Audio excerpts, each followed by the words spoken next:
Okay, I really didn't want to have to do this video, but there were two things that made me decide it was necessary. First, I follow another YouTuber named Book Leo. I don't agree with everything she says, but that's part of why I follow her. It keeps me updated on their perspectives, and one of her recent videos was about how books won't be intellectual anymore, partly because of book talk, but mostly because of a number of other things I don't think Leo understands, and that made me decide that this was important. I could make an entire video analyzing each of her theories, but in the interest of staying on topic, I want to bring up the other thing, which was a discussion with one of the older women in my life who only reads historical romance novels. This is a woman who we keep around like an honorary family member because she's been friends with my mom since before I was born. But unfortunately, she's become an example of all the issues that come with today's topic. You see, there are a number of problems that come from the way women are handled in historical fiction. And when I say historical fiction, I also mean historical fantasy and, to a lesser extent, post-apocalyptic fiction. Any setting where we don't have all the conveniences of the modern world up to the 1960s. The first problem, which is the biggest reason I didn't want to do this video, has to do with the monthly cycle. Before you click off the video, please give me a moment to explain. Germ theory has only been around for a relatively brief period of time, and it's been legal to practice for less than half the time since the theory was first conceived. People throughout history did not understand why someone who touched blood would get sick. They just knew that people who did handle blood often did get sick. Oftentimes they ascribed religious significance to it, hence why under Jewish law, women were not allowed in the innermost sanctum of the temple. This, more than anything else, was the primary reason why women's movement in society was heavily restricted, because we didn't have a reliable method of checking when the women were going to be a biohazard to everyone around them. Even if we did, the fact was that 1 week out of the month, the women couldn't go outside without extreme risk, which means they couldn't go to work. Going to market was one thing. Having a day job that required you to show up for work every day was another. And there were limits to the occupations that you can hold in a society where you need to take a week off every month. Now, I have met women who've stated that this is no excuse, that women's freedom and mobility is worth the risk, and that patriarchal societies just use this as an excuse to control women. Some of you may die, but it's a sacrifice I am willing to make. Man, that clip aged well. But the reality is, all the societies that didn't restrain women like this didn't last long enough to make a written record. But we actually do have one recorded case where women had the option to go out in public with no issues due to their cycle. During the days of the Roman Empire, yes, I am a guy, I think about the Roman Empire about 5 times a day, they discovered a plant known as silphium, an herb that appears to have been used, among other things, as a sort of natural form of the birth control pill. As you can imagine, this stuff was important to the Romans. They even put it on their coins. That'd be like if we made quarters with George Washington's face on one side and the pill on the other. And it didn't take long before women used this miracle plant to open up more options in society. It started with the upper and royal classes, but the middle class women would use silphium to take up jobs. As soon as the option was available, everyone from the government, which collected taxes, the families of women who would have wanted their daughters to make extra money, and the women themselves who wanted to be able to leave the house to get work, all started getting on board with this. Even though Rome was a patriarchal society with a long history of restrictive rules for women, they didn't last once the core reasons behind those rules were removed. Sexism and tradition can be powerful forces in society, but they're not as strong as greed. But there was one problem. Silphium couldn't be domesticated. You couldn't farm it. The only way to get it was to harvest it from the wild. And as the demand for the stuff skyrocketed, you can probably imagine what happened. They drove the plant to extinction, and while Roman women still had the freedoms they had enjoyed on paper, in practice, they fell apart as more and more Romans started to notice women were bleeding in public again. I strongly recommend you look up silphium yourself, as it can give you insight as to how a fantasy or historical setting can get around some of these issues. And while other factors in Rome were at play, such as a rise in crime that I'll get into in a minute, the issue of the monthly cycle couldn't be ignored for long, and Roman laws would eventually catch up. Mind you, this is only an issue with other people. Do you know how many predators, including domesticated animals like dogs, react violently to the smell of blood? And speaking of predators, there was another reason why women's freedom was restricted throughout the millennia. Human trafficking has been an unfortunate part of human history since before we started recording history, and it continued to be a problem in even the most civilized countries until relatively recently. I mean, it's still a problem, it's just less of one. In the United States, the Mann Act, also known as the White Slave Act, was ratified by Congress in 1910. The law prohibited transporting women and girls across state lines for, quote, immoral purposes. And while the bill had lots of issues tied up with racial tensions at the time, with immoral purposes being used to include interracial relationships, the law was also meant to further empower law enforcement to police people smuggling across state lines. Again, this was in early 20th century America. The problem is that before people knew about DNA, and before we had cameras everywhere, most people who committed crimes like this could simply skip town and get away with it. And they knew this. They knew the cops would have a nightmare trying to actually track these people down, along with their victims. Even more so out west, in the more underdeveloped parts of the country.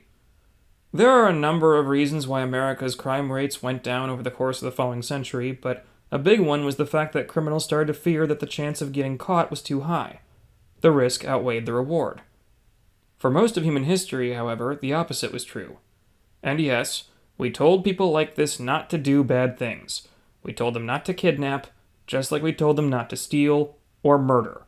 And you know what happened? Bad people did things like that anyway. In fact, throughout Europe, as human trafficking is starting to make a comeback, there's lots of places where women are increasingly afraid to go out in public, making their rights and liberties kind of moot.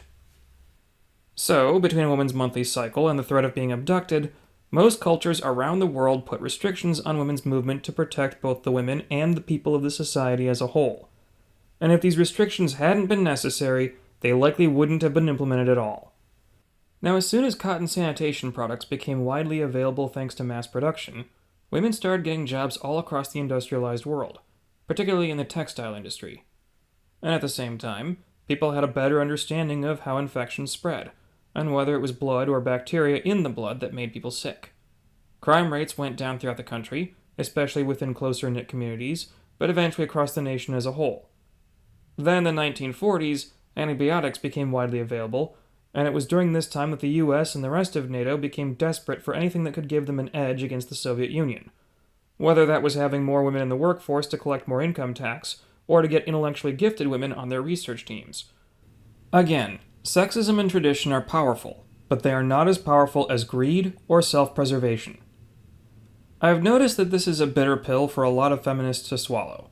If the technology for women to enter the workforce and enjoy the freedoms that they have now had been available throughout history, then any country that extended rights to women would have had a massive edge over any of their neighbors that didn't. And their neighbors would have had to either follow suit, or be crushed by countries that had a scientific, economic, and military advantage. The reason this didn't happen, the reason why most of the nations throughout history were patriarchies with heavy restrictions on women, was because the alternative just wasn't an option. Now, lots of fantasy stories that take place in historical time periods, or some form of fantasy analog, ignore all of these issues, along with the restrictions women faced as a result. And there's nothing wrong with that. In a fantasy world, it would be completely understandable that some form of magic would be available to allow women to ignore these problems. But a problem with a lot of modern fantasy literature today, especially the stuff aimed at women in particular, is that it wants to have its cake and eat it too. A lot of media, especially feminist fantasy, wants to portray historical societies as restrictive and oppressive towards women, but skip over the reasons why those restrictions were there in the first place. Sometimes this is because writers don't want to have to talk about these issues. I already know I lost a lot of people when I brought up the first subject the first time. But some writers are fully aware of these things. The problem is, if you include the reasons why patriarchies of the past restricted women's freedoms the way that they did, and the consequences that would befall women and society at large if they didn't, that's not really an oppressive system, is it? They might have been unpleasant. They might not have been as nice as the one we have today in America, but there's something incredibly ignorant about calling historical governments oppressive if they didn't have better options given the medical knowledge available. And as I've already mentioned, as soon as these restrictions on women weren't necessary, basic human greed, self-preservation, and competition with other nations would have driven these rules away. In short, a lot of feminist fantasy today puts up a false view of history in which women could have done whatever they wanted, but for the evil patriarchy holding them down. The reality is that if there were no patriarchy or a government or even men at all, women would have still had these problems. I don't want to dive too deeply into conspiracy territory here, but I can't shake the feeling that this is deliberate. Between things like affirmative action, family courts, even abortion in the places where it's still legal, women in most first world countries actually have more rights today than men do. Anyone who denies this at this point is either not being honest or not paying attention. Even in the field of literature, we have specific awards like the Women's Prize for Fiction, which was established when the previous year's Booker Prize had no female nominees. Not because there had never been female nominees, mind you, but just because of that one year. There is no similar prize for fiction for men, even as the field of literature has become increasingly majority women. All of this stuff starts to add up, and today, it's very difficult for a feminist to defend the claim that all they want is gender equality when we appear to have shot past that goal already. And people today are actually suffering because of it. If a guy can't find a job or get into a university because of gender preferences, which I know are in the process of being removed from America but are still the law in Europe, Canada, and plenty of other countries, that guy is struggling, because of his gender, for things that are outside of his control that he did nothing to bring upon himself. Meanwhile, the woman who gets the job, or the scholarship, or the literary prize because of her gender, she's receiving a benefit that she did not earn and doesn't deserve. And people, whether they admit it or not, hate that. They'd hate it regardless of politics or gender or anything else that was involved. We don't like it when people receive benefits that they don't deserve at the expense of people who have done nothing wrong. And yes, I am aware that feminist women don't have everything they want, but I challenge you to name one group of people on this planet who does. One argument that some feminists have put forward to keep their movement going is that unequal laws, prizes, and other aspects of society that favor women over men today are meant to make up for the oppressive patriarchal rules of the past. Whether or not you agree with the idea of people today paying for things that their ancestors did, this entire justification relies on the idea that the person's ancestors did something wrong, as in morally wrong. And if the reasons people of the past did the things they did was out of necessity or survival, that whole argument falls apart. Regardless of whether this is intentional or not, the effect of constantly writing historical fiction settings like this is that it plants in the minds of people today that history was just oppressive to women for no reason. And that is having a real impact on people today, not just laws or politics, but even how regular people interact with each other on a day-to-day basis.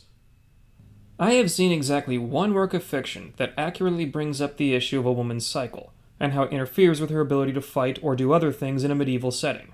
And that anime adaptation came out in the 90s.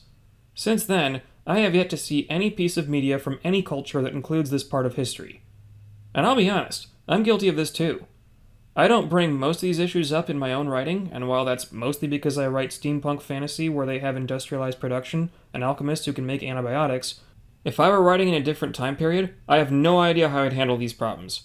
I'd probably take the fantasy route where people aren't worried about this stuff and they don't have restrictions on women's movement, even if it's not historically accurate, because I know that I'd lose 90% of my female audience otherwise. However, there is one anime that I've started watching recently called the Apothecary Diaries. This anime has been noted to have a surprisingly large male audience, despite focusing on a mostly female cast. And in all likelihood, the thing that separates this series from modern feminist literature is the fact that the Apothecary Diaries accurately shows how life basically sucked for everyone. For those who don't know, the Apothecary Diaries begins with our protagonist, Mao Mao, getting abducted while picking herbs for the pharmacy her and her father run together. As I mentioned before, this used to be a much more common thing when people could get away with it. Mao Mao is then sold to the rear palace, where the royal harem lives, and one of the first things that she notes about it is that the only men allowed in the rear palace are all eunuchs. The show doesn't expressly say it, but it heavily implies that many of these men didn't become eunuchs voluntarily. If they were anything like real examples throughout history, both in Japan and the rest of the world, then they were probably abducted, snipped, and sold just like Mao Mao was. This is a series that focuses heavily on people with a lack of agency in their own lives, and unlike feminist literature of the West, it correctly shows us that no one had agency, which is why so many people of different backgrounds can relate to Mao Mao. Men as a collective are not benefiting from this world any more than women are, And when we get to the situation with the Emperor and the royal family, we learn that even the guy sitting at the very top of this system isn't exactly happy with it. I won't go into spoilers, but the Emperor is denied the option of staying with the woman he truly loves because he has to produce an heir. And we know what happened throughout history to nations where the king, emperor, or what have you failed to produce an heir. The succession wars would tear whole nations apart. And the show also acknowledges how easy it is for women at this time to die in childbirth, which is one of the main reasons why the heir couldn't be a girl. It was just too much of a gamble. Sure, a different society or different system of government, such as a democracy, might solve some of these problems, but it's not like that's a perfect solution either. Let me ask you, the viewer, if you think that the problems with a patriarchal monarchy as depicted in the Apothecary Diaries would be justification to overturn the entire system and switch to a democracy, and assuming that such a revolution went off successfully, answer me this. Are you currently happy with the person that the majority of Americans voted for in the last presidential election? Chances are, if you believe that the restrictions on women in a patriarchal monarchy are so great that people 1,000 years ago should have overthrown the whole system and installed a democracy, regardless of the logistics that would require or the lack of widespread literacy that would have made voting nearly impossible, you're probably not happy with the guy that's currently in the Oval Office right now. There's a certain point where it becomes clear that no system known to anybody on the planet at any time in history would satisfy you, and that's the point where I stop taking your position seriously. Now, obviously there are other problems with writing women in historical settings. First, the restrictions on women that I've already mentioned had collateral damage in society. If women's movements had to be restricted, it is inevitable that people are going to develop attitudes about women based on a combination of fear and misunderstanding. I'm not here to justify everything people did throughout history. I'm only here to explain why they happened. Sometimes these things have a chain reaction. One girl I met through a mutual friend told me about how she had to read the Travels of Ibn Battuta, whose name I am probably butchering, and how much this girl hated it because of what a sexist pig the guy was. Now, Ibn Battuta is probably the best documented resource we have of the old Islamic world during the Middle Ages. The guy traveled all over North Africa and recorded everything he saw, along with the laws and customs of the time. There's no getting around the fact that he's a historically valuable record. But there's also no getting around the fact that he treated women like a teenage boy treats Kleenexes on a Friday night. And this was the norm back then, not the exception. Some of this, unfortunately, comes naturally when women are limited as to what job opportunities they have available. Everyone needs a purpose, everyone has to contribute to society in some way, and if the majority of women really only have the options of becoming a wife and a mother available, that's what people are going to think is their purpose. But Sam, I hear you say, you mentioned in your video about Lilith how the Babylonians had women running their own businesses, like breweries and taverns. Yeah, because Babylon managed to have a mass literacy back in 2000 BC. We're still not entirely sure how the Babylonians pulled that off. Historians have only recently discovered how far-reaching their education system was. And yes, if a woman has that kind of education where she can read, write, and count, then yeah, she has more job options. It's amazing what you can do with an education. But most people throughout history didn't have that luxury. And as we can see with the kinds of jobs that AI is taking over, men can do jobs that don't require an education. It might not be pleasant, but a man who puts his muscles to work can get a job in construction, mining, or other forms of manual labor. Women, on the other hand, barring the invention of industrial automation, have always had trouble with this kind of work. It's not unheard of for a woman to get a job as a miner or a farmer, but it wasn't common. Finally, I have to bring up the subject of childbirth. The fact of the matter is that, prior to the development of modern medicine, a lot of women died in childbirth. And the only reason you're here watching this video, or at least playing it in another tab, is because women stuck it out and had children that eventually led to you.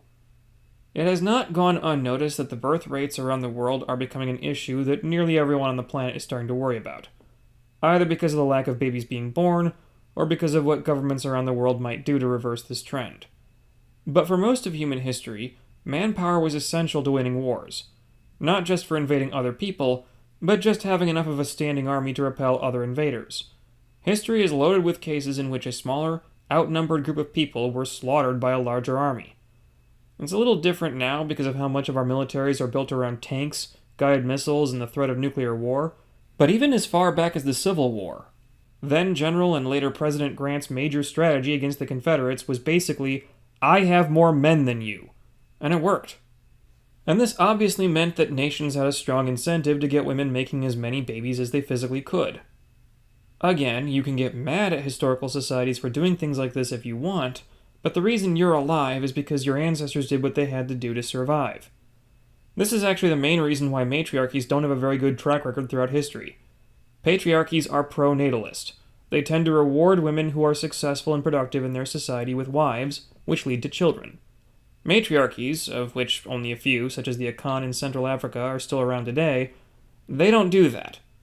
Women in a matriarchy don't usually have children unless they want to, and oftentimes they just don't want to, which means they're overwhelmingly outnumbered by their patriarchal neighbors. You can guess how that played out throughout history. Honestly, matriarchies probably deserve their own video, especially when you add fantasy elements to the mix, so I might do that another time. Let me know in the comments section if you want a video about fantasy matriarchies in the future. Another issue I've noticed with women in historical fiction is that a lot of women in my own life are exclusively interested in historical romances, and they really only care about a romance if it's between a man of high social rank and status, such as a nobleman, and a woman who is either a noble of lesser rank or a peasant girl who could be elevated to nobility through marriage. Let's be honest, this is the core of A Court of Thorns and Roses. The problem that I've noticed from talking to women who prefer this kind of fiction is that they genuinely forget that other classes of people existed. This is probably due to the fact that women are really only interested in men of higher social status. They're not interested in men who were peasants, slaves, eunuchs. Once again, we're back to the Apothecary Diaries. And it's not uncommon for women readers to forget that these classes existed. Even the more influential classes, like the merchants, the priesthood, the alchemists, the craftsmen, and the military can get overlooked. There's a surprisingly large number of women out there who seem to genuinely believe that all people throughout history were either evil kings or desperate peasant girls. In A Court of Thorns and Roses, the only servants with names are Nuala and Alice, both female, and male servants in the realm of the Fae either don't exist or are completely ignored. And I know I'm picking on Sarah J. Maas, but her Throne of Glass series isn't much better. If the servile classes are mentioned and given names, they're exclusively women. And that's actually more than I can say for the Fourth Wing series, which doesn't mention the lower classes at all. This kind of story writing, whether intentional or not, feeds into a false version of history that has real-world consequences. As I hope I've already made clear, there's a lot of women in particular out there who have become resentful of men because this is the version of history that they've been shown. And while I am aware that there are plenty of people out there who are doing that deliberately, I think those of us who aren't trying to pour gasoline on this fire need to be more careful. And with that, I think it's time to talk about today's featured video game. Peripetia, good luck pronouncing that one, appears to be a kind of cyberpunk game similar to Deus Ex, except you play a hot blonde woman from Eastern Europe, and the game appears to be set in a dystopian future version of the Soviet Union. So basically, the Soviet Union, but with futuristic tech. While I like the basic idea of the game and its premise, it has some major flaws. Graphics alone do not make a good game, but they can make it unplayable. I get that the dark, gritty aesthetic of the game is meant to emphasize the hopelessness of a cyberpunk future of an Eastern Europe that is still hopelessly corrupt and still technically under communism, but in the process of making everything ridiculously dark, it makes some of the gameplay mechanics impossible. There needs to be a limit to how many times I die and have to restart from the beginning of your game's tutorial. Or at least, give me an autosave feature. You do get a special eye implant that allows you to rely on night vision, for all the good that does when the graphic quality is so low. But the problem is, your implants deplete your body's battery whenever they're used, and there's a limited number of items in the game that can be used to replenish your power supply. So, running around with your night vision active all the time is not a good idea, especially since you'll need to rely on other cybernetics in order to do some parkour, which only seems to work sometimes. I'm honestly not sure if that's because the game is still in demo mode and has glitches, or if it's supposed to be bugs in the equipment in the universe of the game itself. As if to say, yes, comrade, we did make an implant that allows you to run faster, jump higher, and climb on walls, and it totally works just as good as the model made by those capitalist pigs. I wanted to like Peripetia. I really did. And I'm hoping that when the full game comes out, it'll have the bugs worked out of it. As of right now, I can't recommend it. I might revisit this one when the full game is released. If it turns out better on release, I'll let you know. Alright, that's all I have for today. Thank you all, and goodbye.